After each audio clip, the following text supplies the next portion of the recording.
will be fun. All right, you got new mics and everything. We got new whole mics, new setup, new iPad, and new computer. So we're trying to be as efficient and just like NCUA, professional as we can be. Well, I knew it would happen eventually. Yeah. Thank you. Thank you. Well, the last camera I had was like this big. Here's my Frezzolini. Exactly. All right. If you're ready, I'm ready. I'm ready. We are here in the beautiful town. Look, the sun is out, Rick. I know. Summer resort weather out there. It's awesome.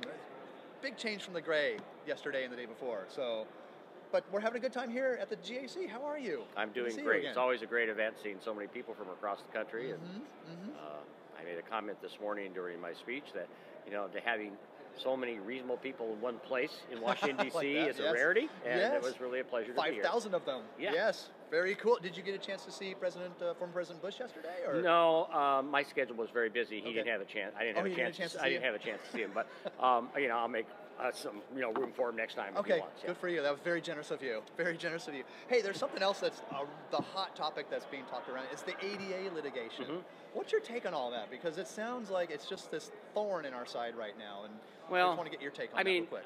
I know it's a serious issue for credit unions. Obviously, it's costly. It's and time-consuming. Time-consuming, and frankly, it has all the marks of ambulance chasing on there, which is really not beneficial for people with disabilities. Exactly.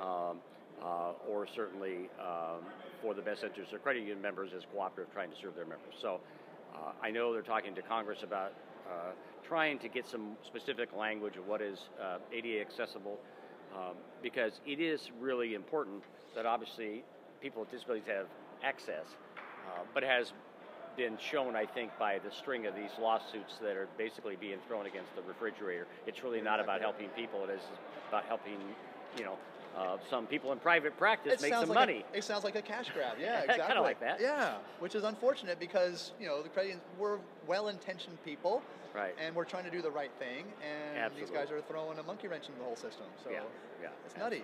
It is. It's unfortunate. So let's talk about CFPB status, because they seem to be kind of in limbo right now with what's going on over there. What's the latest in your neck of the woods there? I don't really know. I think I probably renew some of that, but I would imagine the administration would like to move on and get a permanent director in there. Mr. Mulvaney obviously is the Office of Management and Budget, and it's kind of hard to do both of those jobs. Right, so. Exactly. When does he sleep? So I don't know. I don't know. Hey, let's talk about something else. The $736 million payout.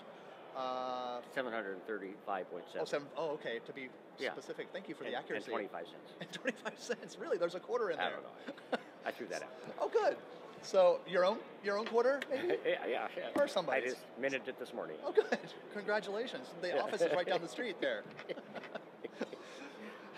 That's very coincidental. So what's the latest on that? What's going on there? Because you have all sorts of opinions on the amount and how it's going to be divided up. And all that stuff. The amount is set, so we know that. What we need to figure out is all the various credit unions with the years of quarters of being members of the fund that we're going to look back is to look at their insured shares, and you need to know what the total number of insured shares was in aggregate in order then to make the division for your particular credit union. I think credit unions will be able to have a pretty good idea of what their number is, but the precise number, and obviously this has to be accurate, it's going to take a little time so that we make sure all the numbers are right before we make that distribution. But we're committed to making that by the third quarter this year, so I know credit unions are anxious to do that, and I'm sure they all have at least a rough idea of what that's going to be. Yep. I hear some credit unions they're going to dedicate it to charity, others obviously reinvest, all that type of stuff. So some good stuff's going to happen there. Definitely. There's a comment by Senator Hatch, who seems to be in the news a lot lately relating to credit unions. Yeah. Who knows why? But anyway, he said, I'm not going to directly quote, this is a paraphrase, credit union tax exemption is outdated. And I wanted to get your take on that, since you're kind of in the Beltway and in this neck of the woods. Well, I certainly don't think it's outdated. Clearly, a not-for-profit cooperative and the tax-exempt status of the federal credit union system is obviously key and core to being a credit union. If credit unions were taxed, you would not have a credit union system. Exactly. I mean, who would want to be, say, taxed like a banking institution, and yet have all the restrictions that achieve here, and to even take back to the NCUA what you're learning here? We're leaving this meeting to meet with a couple of state leagues, and we'll be doing more this afternoon. I think those are the things that we benefit the most from, is having so many people here in one place at one time to talk about issues that are specific to their areas, because they're not always the same.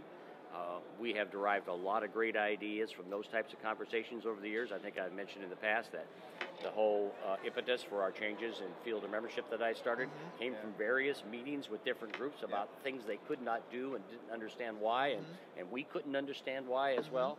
And that started that total look into our field of membership and what we could do to make those changes. So I think those are the real benefits that we get from this type of